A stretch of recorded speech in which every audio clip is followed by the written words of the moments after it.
Welcome to another episode of the State of the Bulldogs. It's just a two-man show tonight. Mike, how are you? Doing all right. Feels a little lonely over here, though. It's the Sickly podcast with Jeb and Grant just down for the count. Unfortunately, Jeb apparently never brushes his teeth, so he's getting a root canal. It's And definitely Grant not just, what causes root canals, but yeah. I hope he listens to that. And then Grant is just, he's got the crud. But the basketball team kind of has the crud as well, Mike. The unfortunate part of now, I think our fifth straight episode is we get to discuss a loss. This one to Furman, 80-72. We did get a win against Western Carolina, but we'll talk about the L, and we'll talk about kind of the implications of what that means coming into the final stretch of the season. The one seed's basically out of it, but let's talk about the Furman game. I think I'd rather be Jeb getting a root canal tomorrow than talk about this game. Oh, just what a mess, man. Just terrible. Season sweep on the wrong end of the sweep. On the wrong end of the sweep, down 21 at one point. Made a small run to end in the first half to cut it to what, like 13 at halftime? Yeah, 13. Something like that. Down 13. Yep. But they just had their way with us. I mean, couldn't establish ourselves on offense. PJ Smith lit it up. You called it, Mike. You called it, remember? Yeah. No, I did. Yeah, I remember. That's not that's not tough to call, though. That's pretty simple. Yeah, but 32, it's like, give me a break. Like, why can't you just score 20? Yeah. I just like to be 32. 6 for 9 for 3. Again, just getting gashed from 3 by this Furman team. Nick Anderson the first game, PJ Smith the second game. Can't buy a break on defense against these boys. Yeah, and they did a great job, Furman, I feel like early on, establishing themselves in the paint and getting our defense out of sync. I felt like our guys were on skates running around trying to figure out kind of what we were doing defensively. And Cooper Bowser, I think, took advantage of that early on. And when we finally figured it out, we just dump it out to PJ Smith for 3. It was bad. It was bad. And then, we kind of came back and we flirted with really coming back. But it's like Furman slammed the door every time we thought about it, which was even more disheartening. Because, we didn't offensively, we played all right. Brownell had 25 points. Josh had 14. Trey had 14. Like, that is usually a winning effort. But again, what's interesting is in some of these losses, you look at how many free throws we shot, and it's never enough. This time we only got to the line 11 times. We made 9 for 11. But 11 times is not really enough when, I guess it doesn't really matter when the other team's draining 11 threes. But we tied the 3-point. Yeah, we tied the 3-point. And they had 27 free throws. That's a little misleading because in that second half when we were making a run, part of the reason that Furman could not establish themselves offensively and their only points really came to the line. When did they enter the bonus? Was it? I felt like it was early. I don't know. Maybe not. Had to be early, though. Yeah. 22 free throws in the second half is just crazy. Thanks. What? I don't know if I realized that. How many did they hit? 20 out of 22 in the second half. 3 out of 5 in the first. What was the halftime score? They probably... Well, we were only down 13 at half, but the first half was dominated by the 3-pointer. They're 8 for 17 in the first half from 3. They only made 3 threes in the second half. So they could not establish themselves offensively. It was beautiful. That comeback was beautiful. Like the comeback that never was. That never was because we just stopped playing aggressively once we got it within like 6 points. It's like we got it within 6 points with a few minutes left, and everybody just stopped to take a breath and like, oh, we're back in this game, and then Furman just never let us. Yeah, well, that's why you can't get down by so much because that's basketball. It's like a game of runs, and we couldn't get enough runs to get over the hill. Um, 2 losses to Furman. Yeah. You know what would help us get to the line more often? A post player that actually can try to establish himself. Yeah, you ready for this? So, Riley played 8 minutes. Larry played 7 minutes. Total combined 1 point between the two of them. That ain't gonna get it done. That ain't gonna get it done. Especially when their guy Cooper Bowser. I mean, he didn't do squat, but Cooper Bowser, absolute beast. Yeah, I wonder. I mean, I hate to harp on this like we have in the last couple of weeks, but Colin Holloway, you got to think that guy was brought in partially because of his ability in the post. He's kind of undersized, but he has that finesse, that footwork, and that touch to score down there and be the go-to guy down there and draw fouls. His, second, third moves in the post, I feel like are beautiful opportunity to draw fouls, and we just don't have that opportunity right now. No. And we have definitely harped on him a lot recently. And frankly, it's not, he hasn't done anything to change the tune that we've been singing. But yeah, going for 6 points, both of them 3-pointers, no post presence. But that's what we've become accustomed to. Little did we know the SoCon is a harder conference than the American. It's not. But for him, it is. For him, it is. It's like he's got butterfingers, man.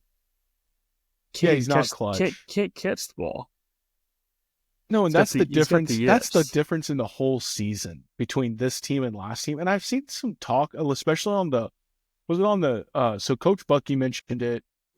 The message boards have been talking about it, but people are saying that this Samford team is the second best in school history. And I'm sitting back like, I don't care what, this is one time where you toss the analytics out the window. You don't lose to Furman twice.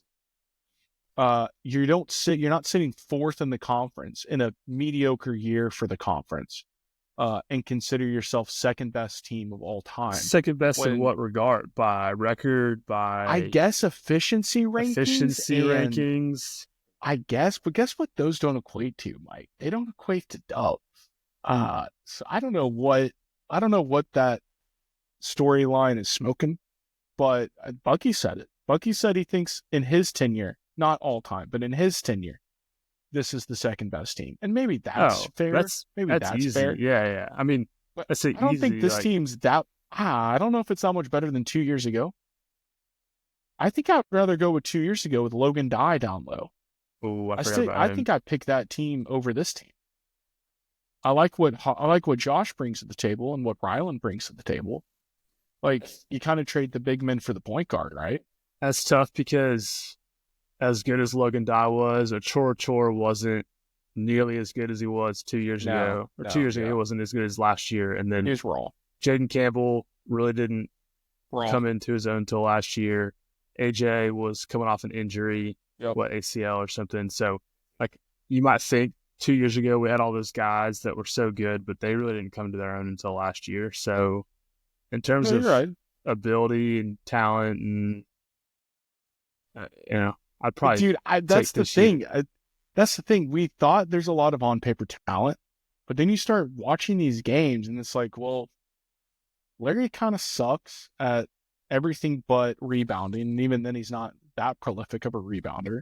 He can block a couple shots if it's a wide-open block, but he's not a game-changing defensive player. Colin Holloway just sucks in general. Julian Brown, we thought for a moment there was hope, and no, that door got slammed shut. Isaiah West, terrible. So you're sitting there you have, as far as contributors, Trey Ford, Josh Holloway, Jaden Brownell, Ryland Jones, Lucas Walls, and then depending on the night, Allensbach. So is that really, you got 4.5 players? Is that better than I'd say the problem with this team is we don't have very many complete players. We've got a bunch of partial players. We've got guys that are really good on defense, but dude, they're not even, or vice versa. But then on top of that, they're not even elite at the thing they're partial. No, you're right. Like Julian Brown can't shoot. That's fair. Julian Brown can't shoot, and that's what he was brought in to do. Colin Holloway can't catch the ball, and he can't do anything if he can't catch the ball.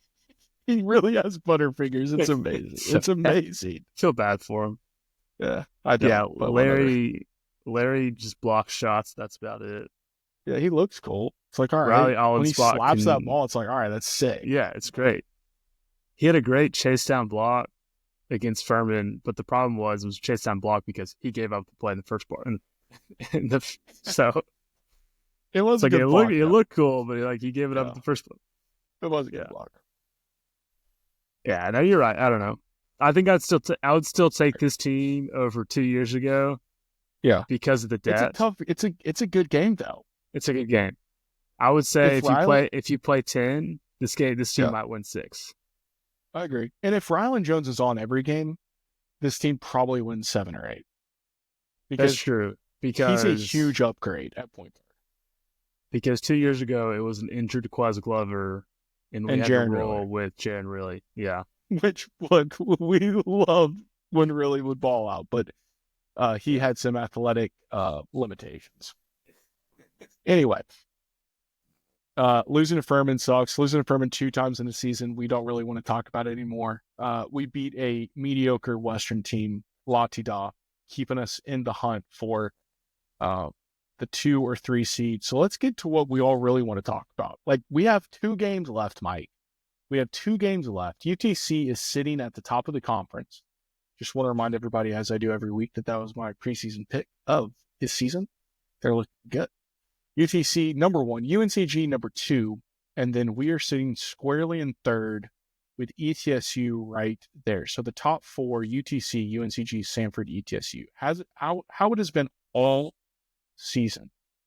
Furman and Wofford tied at 9 and 7. So those are as far as the wildness that might occur should we go 0 and 2. Those are the teams we're looking at as far as seed scenarios. But Mike, walk us through the scenario in which we go 2 and 0 and all the favorites win. So UTC beats UNCG. Who else? UTC beats UNCG. Furman beats Citadel. Wofford beats Western. And then the following Saturday, ETSU beats Citadel. Mercer beats Western. Chat beats VMI, and then Wofford over Furman toss-up game. Final game for them. But what's the scenario in that case where we go 2 and 0 and Chattanooga beats UNCG? Well, I think regardless, if we go 2 and 0, we secure the 2 seed because we're 1 game behind UNCG right now. So if we win out, UNCG wins out. We're both sit there with, if UNCG wins against Chat and then loses to us, we've both got 5 losses, but Samford's got the tie break. Do you think, so obviously the second UNCG game is going to be telling for us, but if the season ended right now, would you rather be the 4 seed with potentially Chattanooga, Mercer, Western, and Wofford on your side of the bracket, or the 2 or 3 seed, which would have UNCG, Furman, VMI, Citadel, out of kind of what? Because right now, if we go 2 and 0, we're the 2 seed, and we have UNCG and Furman essentially in front of us, with a matchup against probably VMI first. Absolutely want that. That top half. If the season ended today, the top half of the bracket would be first round Mercer, Western, really not that tough, but Mercer kind of gave us trouble that first game. Winner of that plays Chat. A little. And then that second side of that top bracket would be ETSU Furman. So to have Chat, ETSU Furman all on the same side, that's pretty tough. Whereas if we end up as the 2 seed, UNCG 3 seed, we would end up likely playing the winner of UNCG Wofford, which is that's only if Furman beats Wofford in the final game. If Wofford beats Furman, Furman's down there playing UNCG. Oh gosh, yeah. So it's there's 2 ways to look at this. I think it doesn't really matter because there's no team that scares me except UTC. Everyone else is beatable on an average day for us. We would rather play we would rather play UTC in the championship than the semis, which I know is not really what we're talking about right now, but there's definitely a possibility that we move down far enough to have to play them. Let's talk. Okay, so let's talk about that. Let's talk about in the scenario where we lose to VMI and we lose to UNCG, keeping the rest the same. So UNCG or UTC beats UNCG and Wofford beats Furman. Those are kind of the other two toss-up games. So in that scenario, you ready for this, baby? UTC is the 1 seed. We play Wofford on Saturday to get the chance to play UTC on Sunday in the semis. And then UNCG, ETSU, and Furman are battling out on the other side of the bracket. That seems pretty dadgum difficult. So let's not go 0-2. Yeah, I'm playing with this tool that Grant sent. So Grant sent us a tool called bball.notnothing.net. Feels so old reading it out like that. But it allows you to pick the winner and loser of each game for the next 2 games for the whole conference, and then it calculates a bracket for you. It's pretty fascinating. It's a sweet tool. We'll tweet it out with the episode. If Furman wins out and Samford loses out, then we get bumped down behind Furman. We really need Wofford to beat Furman. To the 5 seed? No, the 6 seed. 6 seed. Yeah. No, the 5 seed. Okay, so then we're still in that same. Okay, we're still on that same spot. Okay. Yeah, I think the 2 seed is where we need to be. I think we have to be VMI and UNCG. Otherwise, we might be looking at a Saturday exit, which is tough. Oh gosh, dude! If we lose out and Furman wins out, we'd be the 5 seed playing Furman as the 4 seed, and then Chad as the 1 seed. Did you already say that? How awful would that be? Yeah, weird. If we lose out, we are either playing Wofford, Furman, and UTC. So, assuming UTC beats UNCG, if y'all are following, we're essentially just banking on UTC beating UNCG for simplicity in these scenarios. Yeah. And I've kept Wofford over Furman constant. No, it's not a given, but it doesn't really matter. I think the takeaway is, your first game has to be against the 7-10 winner. Has to be. Which if you want a legitimate chance of because making it all the way. VMI has beaten a lot of good teams. I think they beat UNCG. They beat Furman. They beat Furman and Wofford. I don't think they beat UNCG. Maybe Mercer beat UNCG. UNCG had a bad loss. Yeah, it was, I think, Mercer. VMI has beaten Furman and Wofford, but they just got thumped by Wofford on the second round. Almost beat Furman again. Almost got the season sweep over them. So, yeah, that's not a gimme. That's not a gimme. But neither is, as you mentioned, Mercer. So I don't think any of those games are gimmies. They're just better. They're better games than having to play a Wofford or a Furman or an ETSU the first game. Like, that would be terrible. That would be terrible. Yeah, dude, I'm sitting here looking like, I don't know. In my mind, the 3 teams we don't want to play. I think you would agree. That's a lot. Chat. That's a lot. Half the freaking league. Chat, Furman, ETSU, right? Yeah. The 3 teams that we're most scared of. Chat, most scared. Yeah. ETSU versus Furman. Who would you rather play early on in the tournament? ETSU, without a doubt. Really? Just because think Furman and Bob Ritchie have our number? We don't have the voodoo. Yeah, they don't have the voodoo that Furman does. It's not fun playing Furman. But I said it last week. I thought we were going to win last week against Furman. I said on the podcast, but I really think we'd beat them if we played them a third time.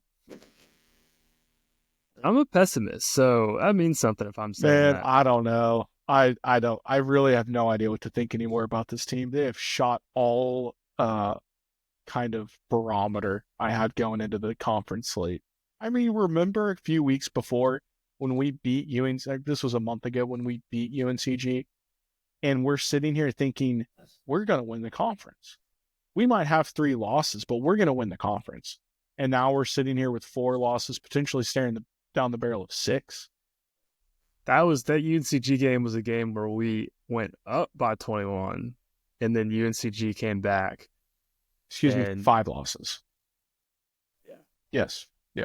But that's like the only time really where we've gone up like that and given, let them come back. I think I said this during the game, the Furman game, we should just start every game down 15. We might as well, right? We do. We already do. And then we'd have 40 minutes to come back instead of 20 when we're Yeah. down by 15 and a half. That's fact. No, I don't know what it is about this team. If this team could get 10% better at offense, it's night and day difference in these close games. It's 10% more consistent to me. Sure. Which maybe that's what you're saying. Whatever you want to call it. Whatever you want to call it. We need like 4 more points. Yeah. 2 possessions that are successful, I have. And this season's totally flipped. Well, that's easy. You give up 2 Colin Holloway, Butterfinger, whatever you want to call him. He just stays on the bench. If he stays on the bench, you're guaranteed 1 more basket per half. You get 1 Riley Allen spot open layup that he misses. Yeah, but you got to put Riley in as the heater with 3 minutes to go in the half because that's his go time. Yeah, that's his go time. You give him a couple threes at the top of the key, he'll hit them easy. Yep. Maybe if Josh Holloway slows it down 1 or 2 possessions and doesn't take an ill-advised 3 with 25 seconds left in the shot clock. He just needs to draw the foul. Or draw the foul. He's been playing really well lately, but as we talked about, it can be very frustrating. The maturation of his play. No, but it really is like, and that's basketball. Like, there's so many things that we could just do slightly better, and we'd be fighting for the 1 seed right now. Yep. But here we are fighting for the 2 seed, baby. Fighting for the 7 seed, dude. Which, guys, it's a luxury. Okay. We are more familiar with Samford basketball battling out on Fridays in Asheville than we are sitting at 3rd in the conference with 2 games to go. So we do need to keep that in mind and just be grateful that we have a very competitive team that very well make it to March again. There's no world beaters this year in the SoCon. There's no one player, I would say, other than maybe Seymour, that is absolutely terrifying. Or actually, I say that. Who's the other guy, ETSUS? He's pretty dadgum good, too. I'm blanking on his name now. Peterson? Or Yeah. Kumari? Yep, Kumari. Yeah. But we'll see. Okay. So that's kind of the scenarios. If we win out, we're the 2 seed. And we have a pretty decent path. It's not there's no easy path. If we don't win out, there's a whole host of scenarios. Yeah. But we'll tweet out that link so everybody can play around with it if they aren't already. It's a pretty fun little tool. Let's get to the games. Real quick, we could beat, go ahead, it's obvious, we could beat any team in the conference. I don't think that we could consistently beat. I don't think we can string together three games in a row that are good enough to win the tournament right now. We might be able to put together 1 good game. We might be able to put together 2 good games, but to put together 3 games that are required. Which is why we have to win out. Because you don't have to put together 3 good games to make the championship as the 2 seed or the 1 seed. Yeah. Because that first game is an easier. But we'll see, though. You're right, though. As I said to open the show, we have opened every single week or every single episode for like 5 straight weeks now as 1-1. I cannot remember the last time we went 2-0. It's not that long ago, but it feels like it. January. All right, so we got VMI and UNCG. VMI is not a gimme. We did win 81-68 pretty handily last time. You're going to notice a theme, because we played both these teams a little bit earlier in the conference slate when this team was especially compared to right now gelling on offense. Ryland and Brownell, both games, UNCG and VMI the first go around, were playing really well. In this one, VMI, Brownell scored 20, and then Ryland had 5 assists with 14 points. that will play. Since then, VMI has kind of been the surprise story of the season, and I think a lot of it has to do with the fact that, last year they fielded almost an entire team of freshmen. They didn't know how to handle the portal quite yet. This year, they have managed to find 3 dudes. So they've beat Furman, they've beaten Wofford, and they've beat Mercer since we played. Now, they did get annihilated by Wofford in their most recent game. So they split the season series. And they almost beat Furman, as I mentioned a few minutes ago, but still lost. So they're 0-2 coming into this one. But they're 3 guys, all transfers. Ricky Bradley Jr. from Georgia State, Augustinus Kaludis, he's Lithuanian. He's from Indiana State. And then TJ Johnson from Lipscomb are kind of their 3 scorers.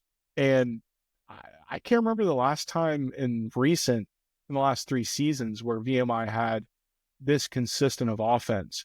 I mean, Mike, they've put up 80 points several times. So this game has me a little worried. I know Grant showed that stat last week that we're number 1 in defensive efficiency, but it never feels like that. Yeah, you can't get these long stretches of poor defense out of your mind. That's a Samford fan. Right. But then you go through those stages where you've got 8 minutes where, you outscore a team by 20 points and they only scored the free throw line, things like that. So it's just tough for me to gauge on the eye test, like how good our defense is. But Bucky's talked about it, and I think the whole defense that he's been playing the last several weeks has really helped. But the team's improved pretty drastically defensively since non-conference play. We are definitely min-maxing on defense. That's for sure. Or what? Min-maxing for all the gamers out there. You haven't heard of that? I'm not really a gamer. It's basically what Bucky's doing. It's like micromanaging every aspect to eke out the ultimate level of performance. And that's what it takes to manage this team. Maybe he's a gamer. Maybe that's where he learned this whole thing. He is a gamer. Just not the electronic kind. VMI prediction, Mike, are we letting them score 80? Is this going to be a shootout? I think we hold them to like 68. We held them to last time. Oh, seriously? I know ball, have a little man. Vegas book in your mind. We did hold them to 68. Man, I think we'll be fine. I just hope this team doesn't fall asleep and kind of look past VMI, thinking on to UNCG, but we will most certainly be looking past VMI. VMI is not a good team. They're not a bad team. It just depends on the team that shows up. Because like you said, they've had games where they've gotten blown out by 40. They've played competitive teams, but they've taken them to close to overtime, or overtime they've lost by 3. It just depends on who shows up, which is very unusual for VMI. I love it, though. I love it. I don't love it if they beat us.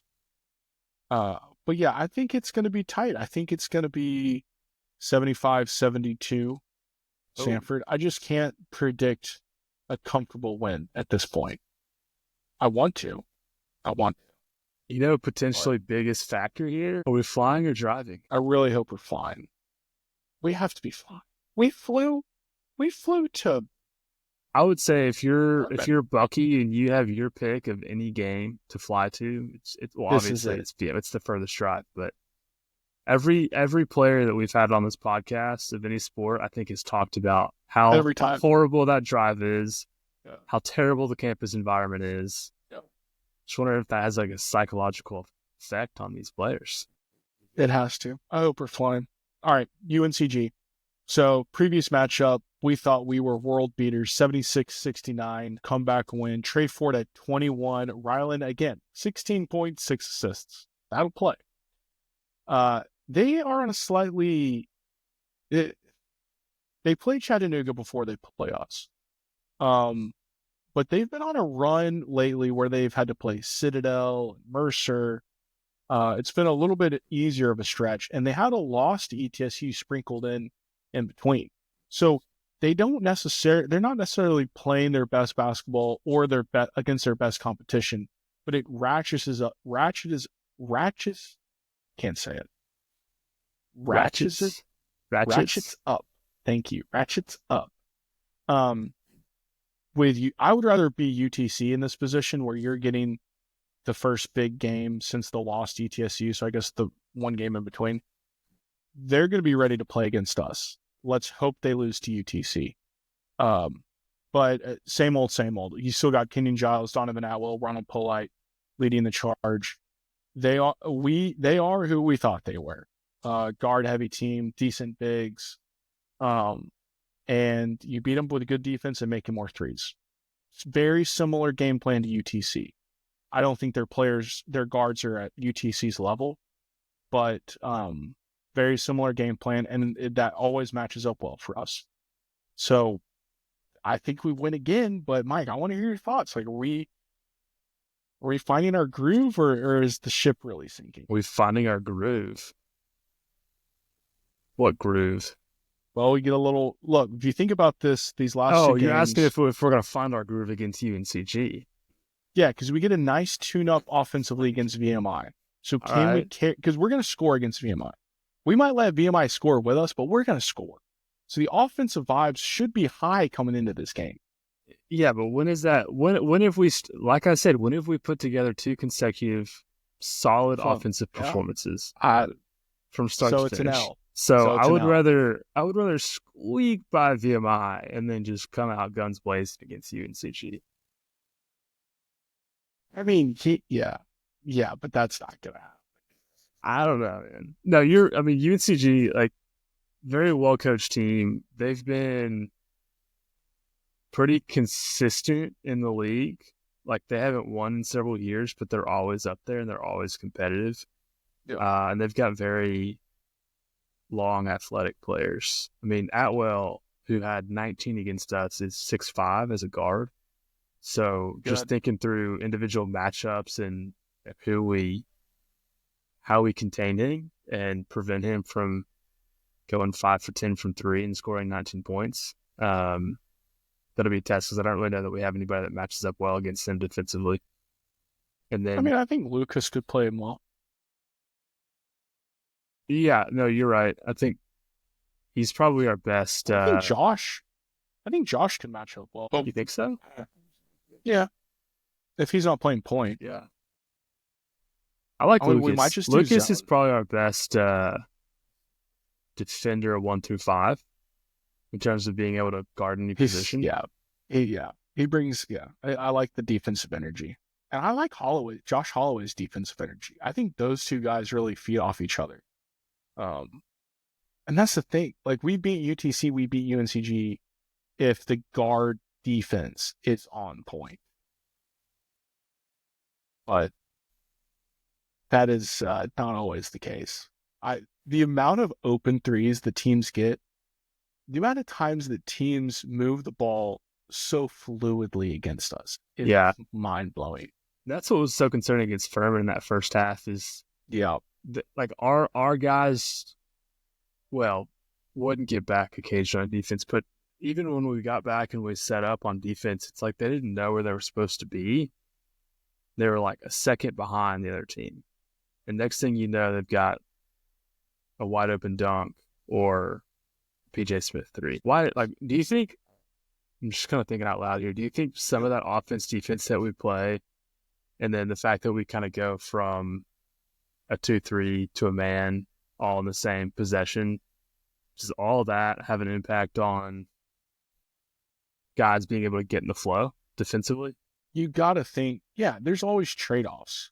If there was no cost to this strategy, this is what every team would do.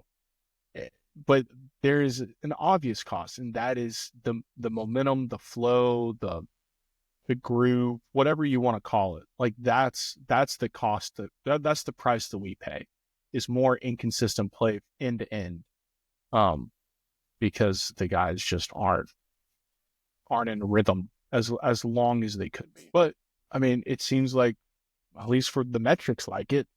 I mean, top 2 in defensive efficiency or number 1, I can't quite remember.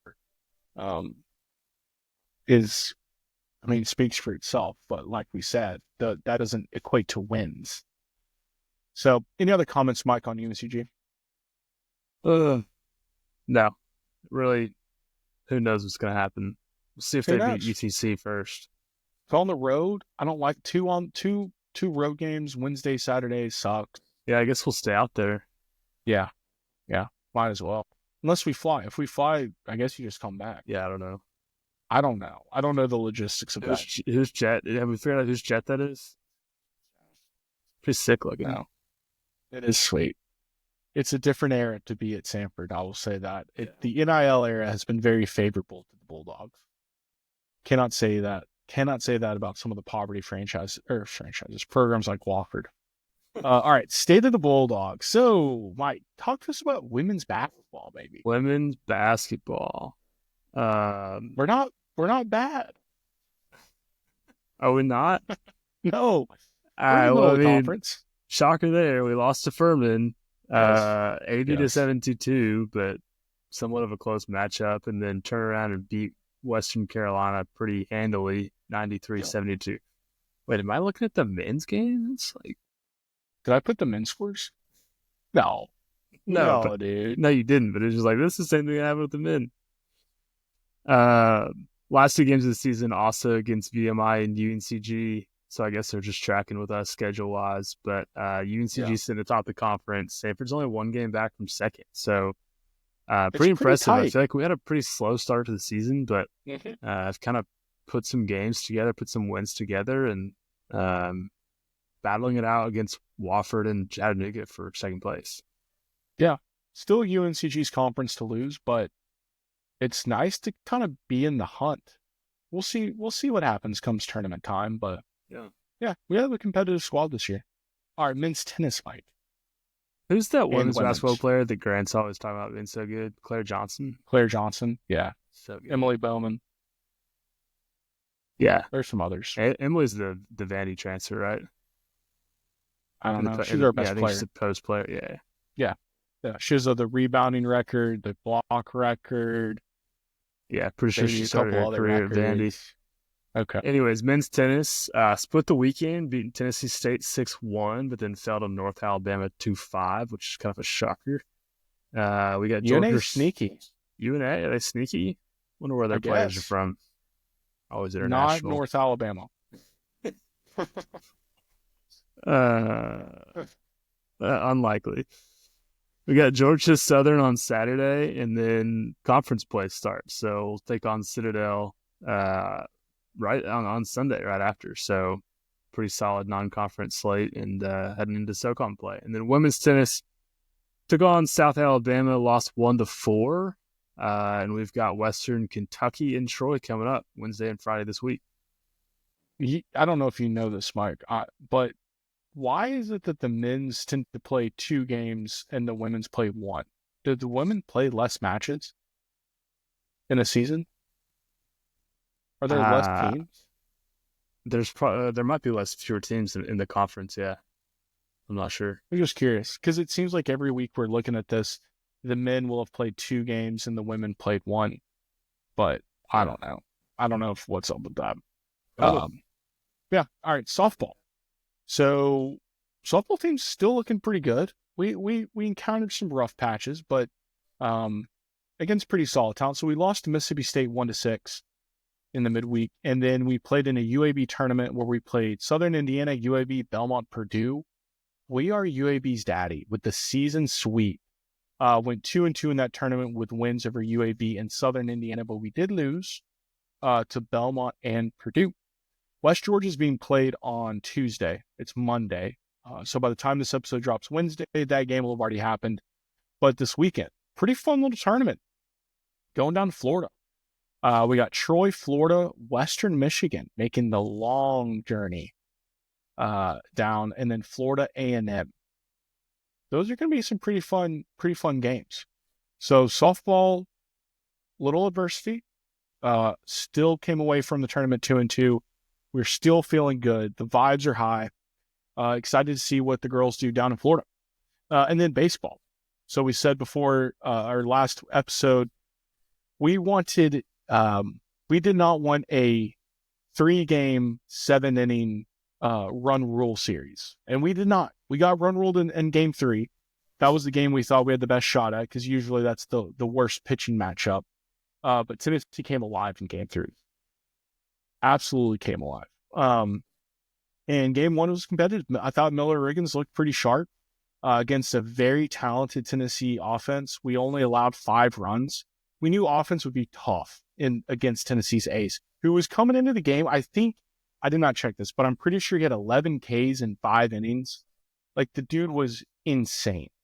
But then game 2, Mike, Ugh, that was the heartbreaker. one. I sat here all day watching that dadgum game, and I was like, we're going to win this one. I was like, you could feel like we're going to eke this out. Tennessee's not hitting well at the plate. It's not there. It's cold. They're not feeling it. And then the 8th inning happened. You know, we even took the lead again after Tennessee tied it up. Took the lead again, 3-2 going into the 8th. And that's when the grand slam, and it was a great home run by that kid. Great home run, but it sucked. Yeah, I think the Tennessee takeaway will from do that it to one, you. it's tough. It was tough. And Tennessee Stadium's looking good. I love I think they had this last year, but the Tennessee Smokies like wrap around the stadium with like the kind of mountain outline and clouds. You notice Oh, that? yeah, it's pretty cool. That looks good. They just finished a bunch of renovations to that stadium, so I was bummed you couldn't go. I know you were planning on trying to be there. Yes, well, they moved that Friday game was the one I was going to be able to make, and they kept moving the game time up all the way to 2:00 Eastern, which was unfortunate. But I'm not too bummed. It was like 35 degrees. It's not ideal baseball weather. So, Man, all my Tennessee friends were texting me on Saturday. It's like, oh, Samford's beating Tennessee right now. I can't believe it. dude, well, I'm sorry. I feel bad for the Tennessee fans who had to sit through 8 innings of that because it is freezing cold. They're sitting there like we should be kicking their butts. And they got their sweet moments. People were hype when that grand slam was hit. But I thought our team, we lost to Jacksonville State in the midweek and then got swept against Tennessee. But frankly, from what I've seen, the vibes are high. Our offense is pretty good. And then we have 2 really good pitchers. I'm not going to call Miller or Kesha studs yet. We'll let that play out as the conference season kicks off in a few weeks, but I think we should be feeling pretty good. We got Auburn coming up on Tuesday. So again, that game will have happened by the time this episode drops.